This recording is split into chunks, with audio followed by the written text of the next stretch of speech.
तो हेलो दोस्तों। तो कैसे हो आप सब? आशा करता हूं कि आप सब मजे में ही होंगे। तो दोस्तों, स्वागत है आप सभी का मेरे ऑडियो वॉइस चैनल में। आज की कहानी आपको केवल सुननी ही नहीं है, बल्कि आप सभी को उसे जीना भी है, महसूस भी करना है। तो समय की कुर्सी पर बैठ जाइए और चलिए थोड़ा पीछे चलते हैं। 1990s में, जी हाँ, 1990। अच्छा, 1990 में जाने से पहले मेरे चैनल को लाइक, शेयर और सब्सक्राइब करना ना भूलें। हाँ तो दोस्तों, अपनी आंखें मूंद लो और 1990s को फील करो। जगह स्टेट स्टेट है झारखंड। जी हाँ दोस्तों, सुंदर वादियां, पहाड़, पठार, जंगल और जंगलों के बीच से चलती हुई अनंत तक दिखती हुई वो काली सी सड़क, दूर दूर तक छोटी छोटी पहाड़ियां, दोनों ओर से घने जंगल। काफी सुहाना दृश्य होता है। कहीं कहीं आपको झरने भी मिल जाएंगे। तो ऐसा ही था कुछ 1990s के जंगल, 1990s का झारखंड, बहुत ही सुंदर। आप एक बार चले जाओगे तो आपको आने का मन नहीं करेगा।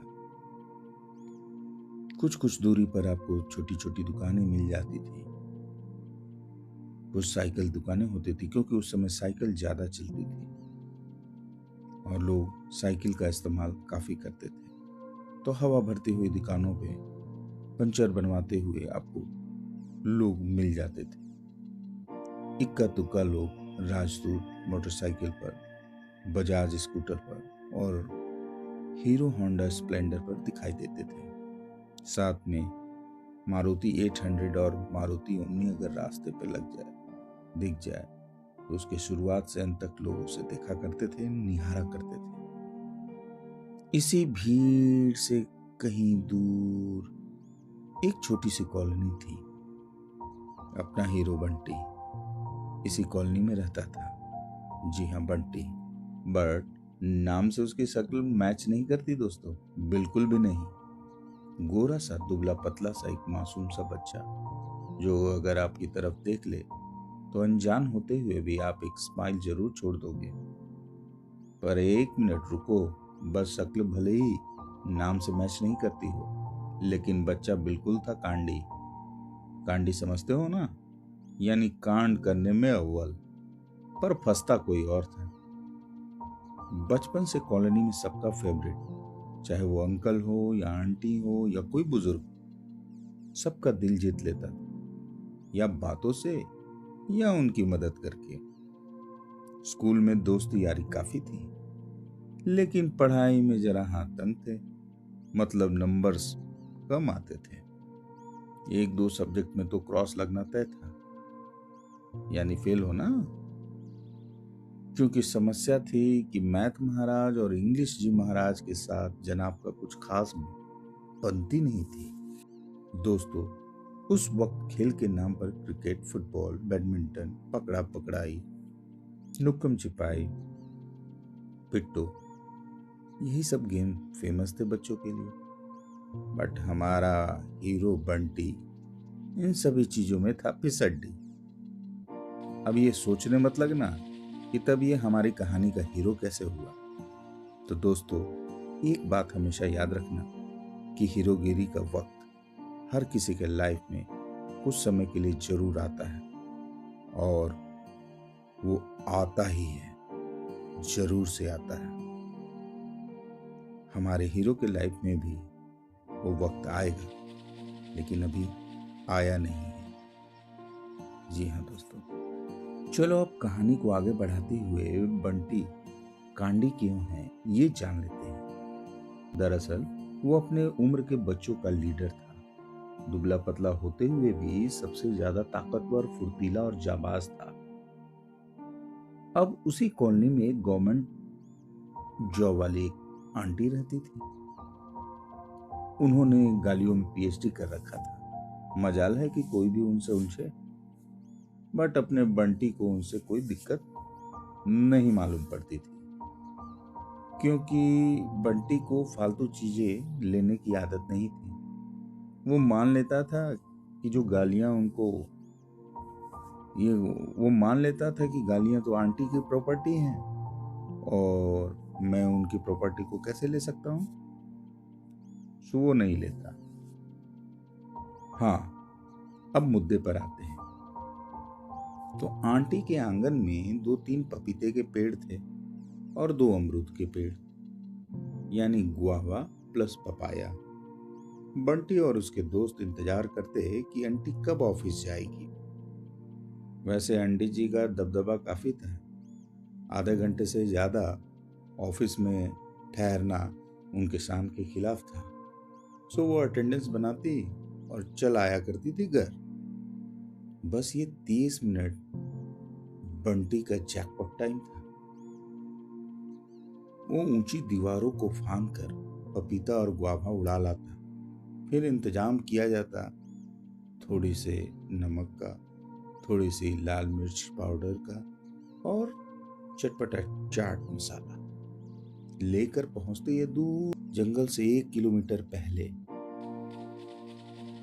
और पिकनिक पार्टी शुरू।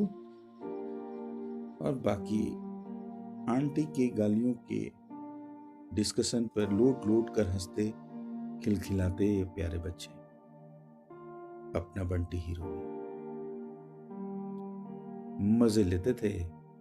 आंटी जब घर पहुंचती तो मोहल्ले वालों को ये मोटी मोटी गालियां देती, पर कोई परवाह नहीं करता क्योंकि उनकी आदत में ये शुमार हो चुका था। और आपको बता दूं कि आंटी अगर कभी किसी से अच्छे से बात करती तो वो बस अपना हीरो बंटी था, क्योंकि अपना हीरो बड़ा दिल वाला था। आंटी के बुरे बर्ताव के कारण कोई भी उनकी मदद को नहीं आता था। बट बंटी तो ऑलवेज शायद दवा लाना हो या कोई सामान, कभी कभी सब्जी का झोला भी अपनी साइकिल पर लाद कर उनके घर तक पहुंचा दिया करता था। और यह वो डर से नहीं बल्कि आदर और सम्मान भाव से करता था, कर्तव्य की तरह, जैसे औरों के लिए करता था। बंटी का नाना नानी के घर से काफी लगाव था। नानी के घर पे उसका सिक्का चलता था। तीनों मामा मामी के बच्चे सभी उसे जान से प्यारे थे। गर्मी के दिनों में मामा के घर पर उसका बेसब्री से इंतजार किया जाता था। उसका भाई, उसका ममेरा भाई राजू, ये राजू नालायक, मारपीट का योद्धा, पढ़ाई से एलर्जी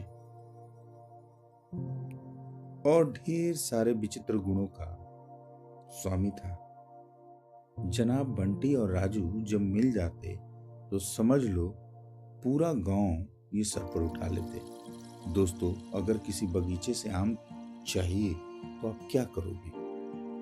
आप ज्यादा से ज्यादा उसके रखवाले से मांग लोगे या मौका पाकर 2-3 उड़ा लाओगे। लेकिन ये दोनों कांडी कांड करते थे।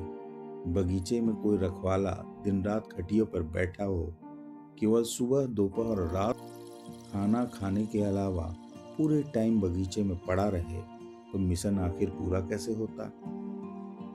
हम बताते हैं बंटी और राजू क्या करते थे। सोचो जरा, दिमाग लगाओ। नहीं सोच पाओ, चलो मैं बताता हूँ। ऐसा है कि उस समय इलेक्ट्रिसिटी का गांवों में काफी प्रॉब्लम चलता था, तो लोग ज्यादातर एसी बैटरी रखते थे। बस क्या था, थोड़ा सा तेजाब लिया, मौका पाकर खटिए के रस्सियों पर डाल दिया और ऊपर से बिछावन लगा दिया। बंदा आता है और पूरे धाक के साथ खटिए पर बैठता है और पूरी रस्सी टूट जाती है और अगला धड़ाम, बस अगला गालियों की बौछार करता हुआ अपने घर चला जाता था।